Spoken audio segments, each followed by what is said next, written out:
That's ridiculous. I mean, the amount of rail fans who come to visit us, you wouldn't sell all those tickets for diesels alone. I know, but... Gordon broke off as an unfamiliar diesel horn sounded out. Both steam engines looked over to see a sleek, modern diesel approaching the station. He stopped just at the end of the platform, and his driver climbed down to report their arrival. The diesel, whose name was Shane, looked from Gordon to Oliver. I've heard the engines here are a bit out of date, but... blimey. No wonder your controller called me in. Excuse me? I mean, how does your railway keep running with such an outdated means of propulsion? Perfectly well, thank you. I doubt it. Why else would your controller arrange for me to be here?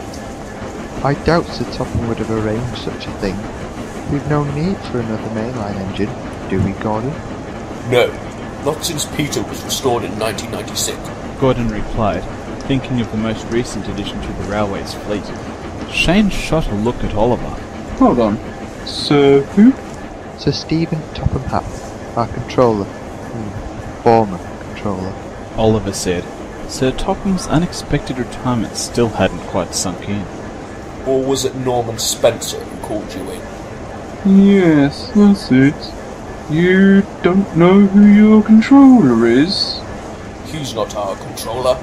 He's only acting until Sir Topham nominates a successor on Friday. Nonetheless, Gordon, I am in charge until then. Gordon looked over to see Norman Spencer standing next to him on the platform. Shane will be running trains here for the next few days. Do you mean as a trial? To see what's needed to modernize this railway, yes. Spencer's phone rang a moment later, and he strode away to answer it. I'm sure your acting controller will find my performance more than adequate. Gordon frowned angrily. He'd heard that sort of talk before. You are you? Would you like to put your motors where your mouth is? What do you mean? The express is regularly timed between here and Croghan's Gate.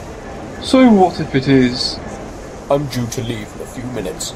If your performance is more than adequate, then you should be able to match the time I set for this run. Are you challenging me to a time trial? If you want to put it that way. Very well. Shane replied, as his driver climbed back into his cab. With a growl of his engine, he moved off. Gordon's guard blew his whistle a few moments later, and the express engine quickly departed.